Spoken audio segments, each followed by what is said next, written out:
Here's my approach when it comes to gear. If my budget allows it, I always start with the most expensive options. If you are serious about your work and gear, you don't want to buy a mediocre one. You end up not liking it, then you have to spend more money on the upgrade. But the important thing is to understand how much that gear is worth to you. You want to break it down by individual features and try your best to assign a dollar value to that feature. And I guarantee you, if you do this, you will not regret that purchase decision.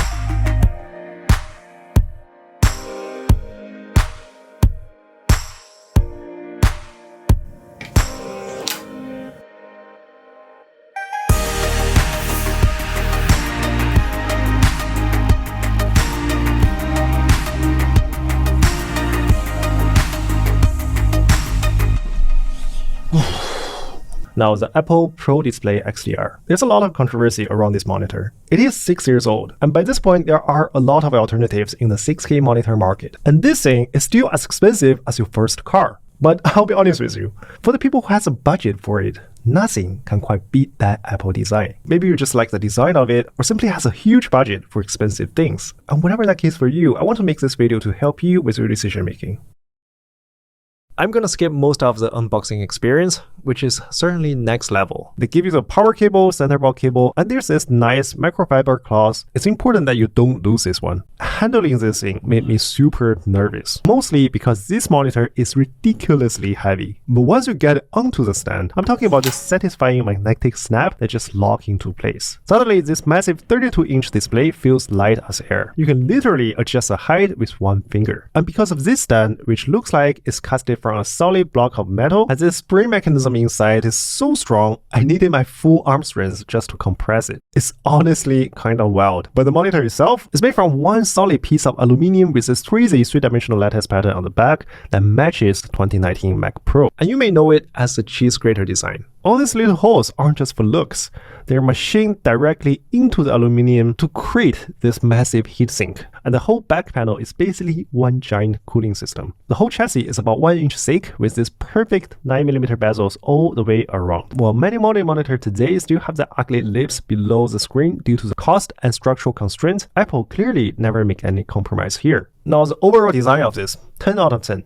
I would easily pay $2,000 for something like this sitting in my office. For me, I have to think about this from a business perspective. If I have a client over and have a discussion in my studio, I want to have a clean setup. It's probably look a lot more professional if I have this sitting on my desk rather than the old Redmi monitor that looks like crap. I just heard the chances of doing business at that point. So to be fair, it's both a piece of furniture and the business expense to look good. But the I/O on this monitor is pretty limited. There's one Thunderbolt port and 3 USB-C port. I connected an additional dock for 4 extra USB port on my desk, plus 2 more on my MacBook Pro, which is plenty. I don't use the monitor's rear ports for 2 reasons. 1, they're very inconveniently located, and 2, they're painfully slow. Testing my external SSD yield a read and write speed under 400 megabytes per second, while my MacBook Pro ports easily surpass 3000 Mbps. And because of that, I always just use my dock or MacBook Pro ports directly. So the I/O gets minimal points. I'll pay maybe $50 for including a Thunderbolt cable, which is nicely braided, but the ports themselves aren't particularly that useful. Alright, so we need to talk about the elephant in the room, the Pro stand that cost $1,000. Now, why would I pick this over the Visa mount option, which is just $200? Well, my old setup with this massive Velcam gear tray with my monitor Visa mounted on it. But look at this thing. It was holding a huge light dome, 2 other lights, a million cables, power stripes, a boom arm. Basically, my entire little studio was hanging off this one pole. I'm sure this is sturdy as hell. I feel like it can hold a person. But with all this weight leaning to one side, I was constantly paranoid it was gonna tip over and crash on top of me. Not exactly the kind of vibe I was going for.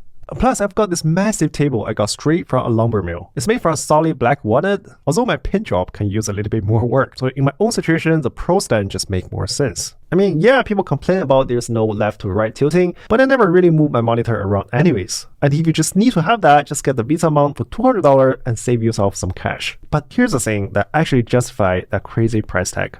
Watch this. It rotates, just like an iPhone. But for a 32-inch monitor that weighs as much as a small child, the display orientation just flipped automatically based on what you have on the screen. Sure, you can probably rig up your Visa mount and some third-party solution to do the same thing. And by the time you add up all the parts and figure out how to make it work with something this heavy, you're probably not that far off from Apple's price anyways. Because at the end of the day, with a monitor this heavy and this expensive, you kind of need to find a stand that's specially built for it. Whether it's Apple's solution or someone else's premium option, you're gonna pay for quality either way. Okay, so this is a big one. Probably the main reason why anyone would consider this in the first place, the 6K resolution. Look, I know this is going to sound cheesy, but it's honestly hard to put into words how beautiful 6K looks on a desktop monitor. My camera definitely isn't doing it justice right now. But here's what changed everything for me. When I'm editing 4K footage in Final Cut Pro, I can actually see the video at full 4K resolution while still have the room for all my timeline, color wheel, and tools on the side. No more constantly zooming in and out, no more squinting at tiny previews. As 32-inch, I think in my opinion, is a perfect size. It sits at my eye level all the time.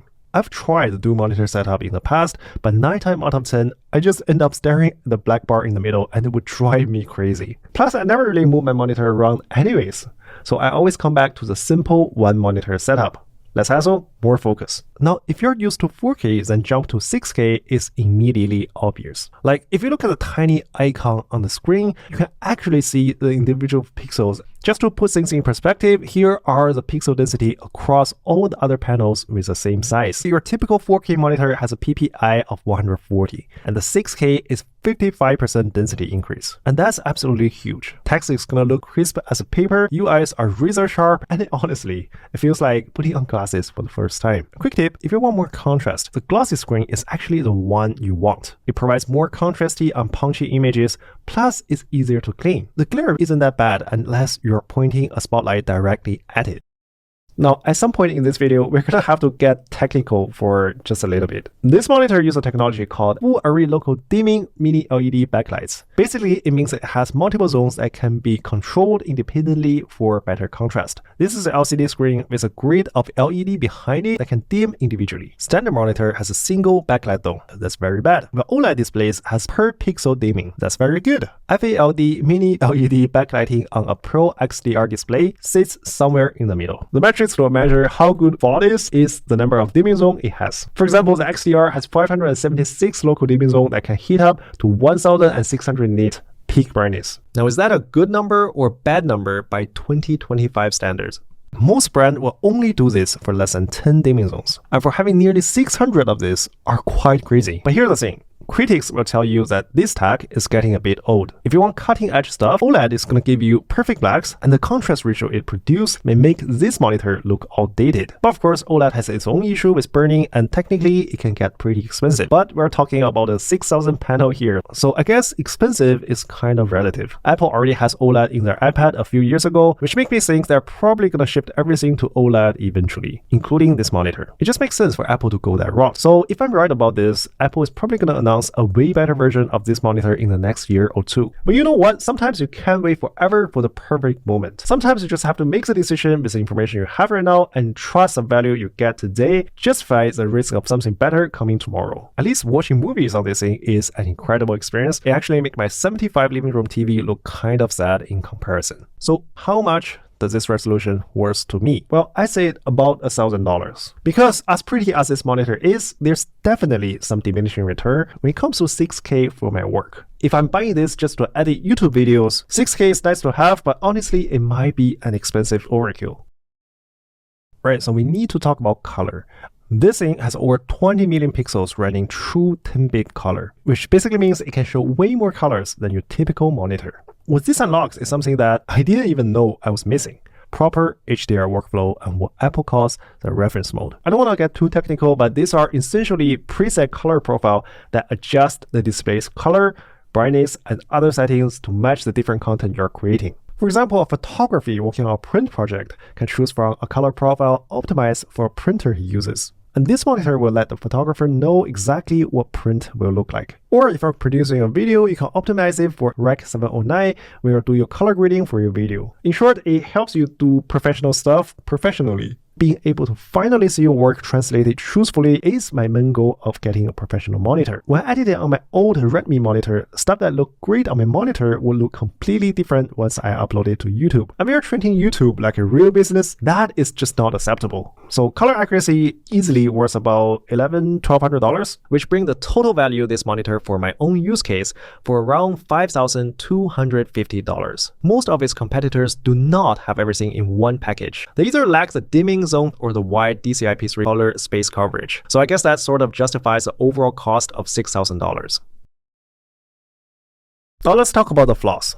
Vignetting. The panel is darker around the edges. This is not immediately noticeable unless you're looking for it, but it's there. Viewing angles. Brightness shift when changing viewing angles. Can't really see this directly sitting in front of the screen, but I suspect if you're showing your work to your boss or a colleague often, you may want to physically slide it sideways for a better viewing experience. And finally, there are some missing features you typically expect from a high-end monitor. Unlike its little brother, the Apple Studio Display, there's no webcam, built-in speakers, or HDMI port. And if you're coming from the PC world, you may also complain about the lack of Ethernet port, 120Hz refresh rate, or the fact you're completely locked into macOS. So if you're really interested in buying it, you should keep these flaws in mind.